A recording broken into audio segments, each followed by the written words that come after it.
All right, three, two, one, go. Jesse's back. Jesse's here. Jesse is alive. Nice. What a start to the video.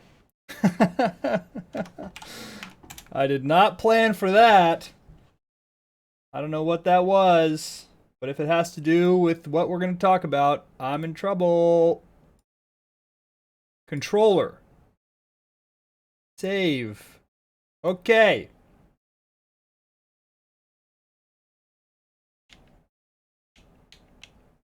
We're doing it. This is it. This is an Xbox controller. Da-da-da! All right. This is very exciting. Now, I did already try this earlier today. And I'm interested in a lot of things. I'm interested in menus, inventory and stash management, how it plays with third-party tools and trading programs. The big one that I immediately think to myself is you can't start with this. If you want a controller and league start, I think it's tough. I think you got it. It takes an adjustment period, but most importantly, look at the bottom left of the screen, boys. Flasks. Big sucks to use with a controller. I know you don't think it's that bad because, you know, you just click the D-pad down there. Oh yeah, no problem. But I highly recommend automating the flasks with, you know, your instilling and enkindling and whatever orbs. The other thing that I noticed was if you die, reactivating your auras, if you were like an aura stacker and you had a lot, probably is a huge pain in the ass. I think there's definitely some need to adjust the controls of like your skills. Right now, my flame dash is in A, which is the exact same button that you use to interact with shit. So that's kind of a problem, right? But generally speaking, the analog part is very smooth. So like I am, you know, rotating this in a circle and I walk in a circle. It's not, I mean, it's pretty smooth.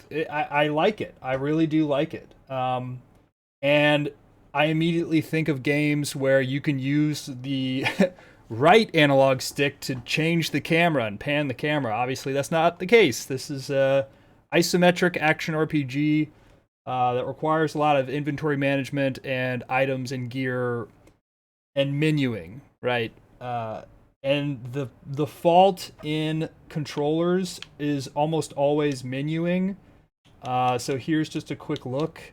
I want to transfer my items to the stash. I go one at a time, hit X, yada yada, pretty easy, pretty straightforward. Oh, I want to ID that. Okay, I hit A on this, and then I hit A. Now, obviously, if I had a mouse and I had a pointer, it's quite easy from this screen, for example, to like check something in my stash, you know?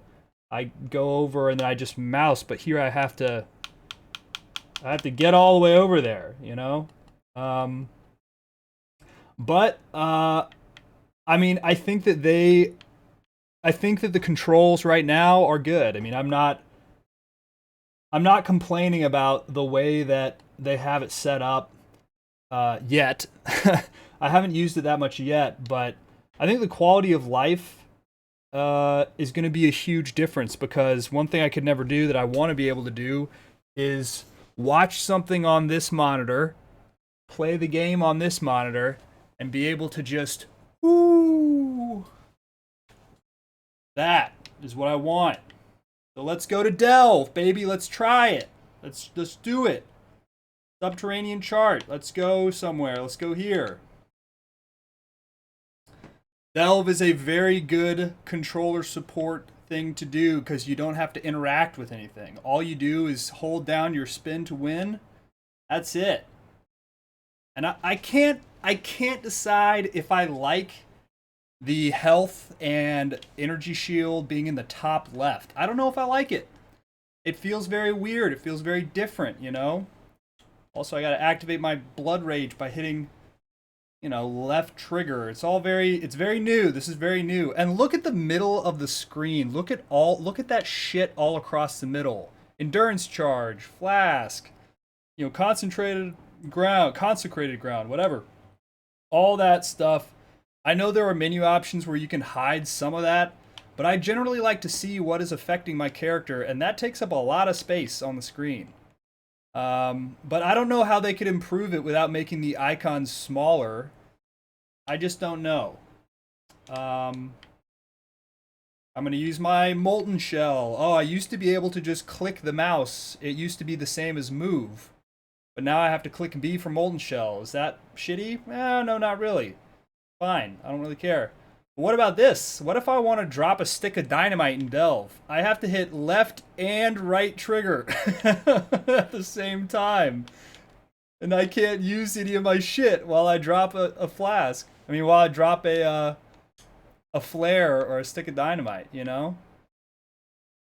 I don't know. There's some quirks to this. There's some quirks. And I don't know if I'm going to play with it a lot, but I mean, being able to lean back in my chair is really nice. I can kick my feet up like so. Oh, there we go. Just living the dream, right? This is what you want out of a video game experience. It's meant to be relaxing. It's meant to be like, you know, a brain break, you know? And so I'm holding the controller like comfortably. I don't know. I can see myself doing this. I can see myself liking it. I just don't know. I just don't know. You have to automate the flasks. I mean, I'm trying to do as little as possible during my leisure time. And if I didn't automate flasks, I have to be hitting the bumpers constantly.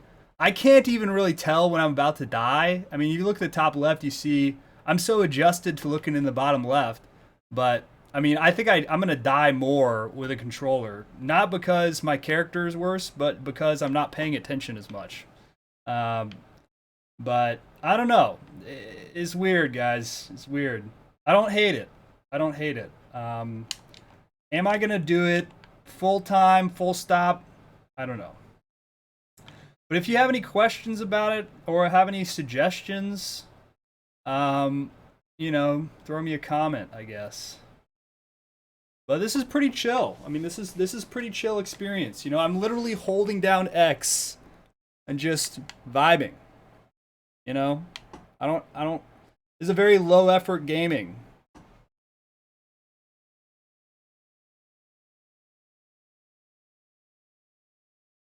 And I also am, I guess I'm ZDPS because this one delve node is taking like 200 years. I wonder what it's like to boss with this. Like, I don't think, so my flame dash skills, I really don't think that, I don't think they're going to be very good in a boss fight. But, I don't know, we'll see. We'll see. Well, that was very exciting. This is a very exciting time, guys. Exciting time. Controller support for Path of Exile.